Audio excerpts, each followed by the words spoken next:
This is Aruna. Today I will tell you three things. One story and two rhymes.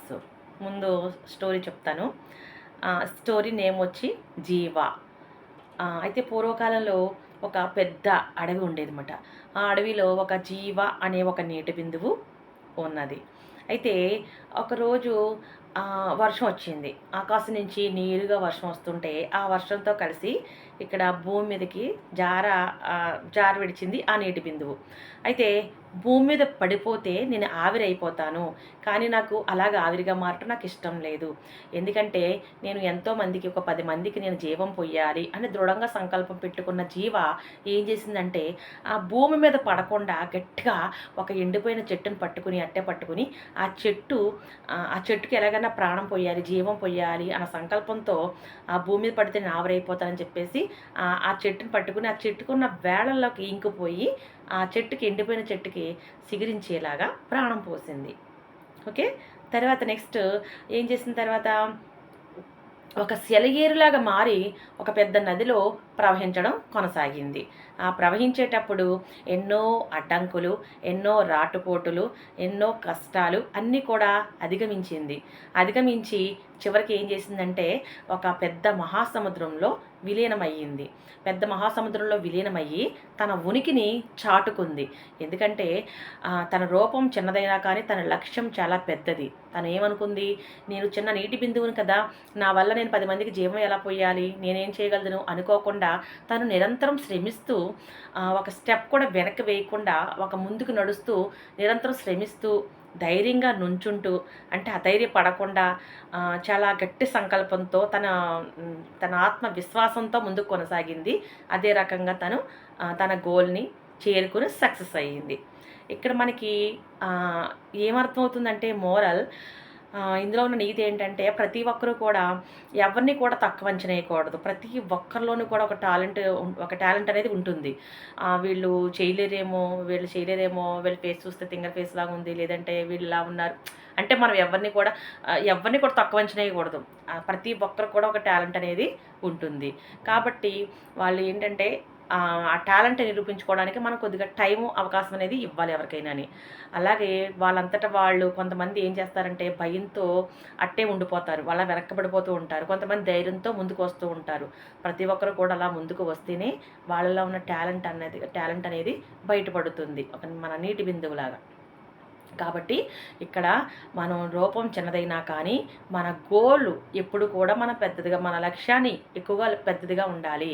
అంటే మన లక్ష్యాన్ని చేరుకునే వరకు కూడా చేరువుగా వచ్చేంత వరకు కూడా నిరంతరం కూడా శ్రమిస్తూ ధైర్యంగా అధైర్యపడకుండా ముందుకు కొనసాగుతూ ఉండాలి. అప్పుడు మనం ఏమైతే మనం అనుకున్నామో ఆ సంకల్పంతో, దృఢ సంకల్పంతో మనం చేసినట్లయితే కనుక కంపల్సరీగా అది సక్సెస్ అవుతుంది అని చెప్పేసి మనకి ఇక్కడ అర్థమవుతుంది. ఓకే. నెక్స్ట్ ఇక్కడ అడవి స్టోరీ అని చెప్తుంటే నాకు మూవీ రామరాజ్యంలో భీమరాజు సినిమాలోను కృష్ణ గారు శ్రీదేవి గారు ఫ్యామిలీలో ఉన్న చిన్న పిల్లలకి ఈ కృష్ణ గారు స్టోరీ చెప్తారన్నమాట, ఒక పాట రూపంలో చెప్తారు. అది చాలా బాగుంటుంది ఆ పాట. నేనైతే అంత మాను పాడుకుంటాను, చాలా బాగుంటుంది. అది నాకు పాటలు పాడడం రాదు, కానీ ఆ పాట ఏంటో తెలియాలంటే నేను పాడే చెప్పాలి మీకు, అందుకని పాడుతున్నాను. కానీ నాకు పాటలు పాడడం రాదు, మాటలు మాట్లాడటం వచ్చి తప్ప పాటలు పాడటం రాదు నాకు. కానీ అది ఏం పాట మీకు తెలియాలి కాబట్టి నేను పాడతాను ఇప్పుడు. కథ చెబుతాను ఓ కొడతారా, ఉలిక్కి పడతారా, ఈనాటి కథ ఇంటింటి కథ కానే కాదు కట్టు కథ, కథగా సాగే బ్రతుకు కథ. కథ చెబుతాను ఓ కొడతారా, ఉలిక్కి పడతారా అన్న సాంగు ఉంటుంది. ఎంత బాగుంటుందంటే అసలు నేను ఎన్నిసార్లు వింటానో నాకే తెలియదు, అంత ఇష్టం అన్నమాట, బాగుంటుంది. ఇప్పుడు అడవి కథ అనగా నాకు వెంటనే ఆటోమేటిక్ కృష్ణ గారు గుర్తొచ్చే పాట వచ్చేస్తుంది. అది అన్నమాట. నెక్స్ట్ 2 రైమ్స్ చెప్తాను కదా. ఫస్ట్ రైమ్ ఏంటంటే చిట్టి చిట్టి మిరియాలు చిట్టు కింద పోసి, చిట్టి చిట్టి మిరియాలు చిట్టు కింద పోసి, పుట్టమన్ను తెచ్చి బొమ్మరిల్లు కట్టి అల్లవారింటికి చల్లకు పోతే, ఆ కుక్క మురిగింది ఈ కుక్క మురిగింది నా కాళ్ళ గజ్జెలు గల్లుమన్నాయి. ఇంకో రైమ్ చెప్పుకుందాం. ఇంకోటి ఏం చెప్పుకుందాం, ఇంకో రైమ్.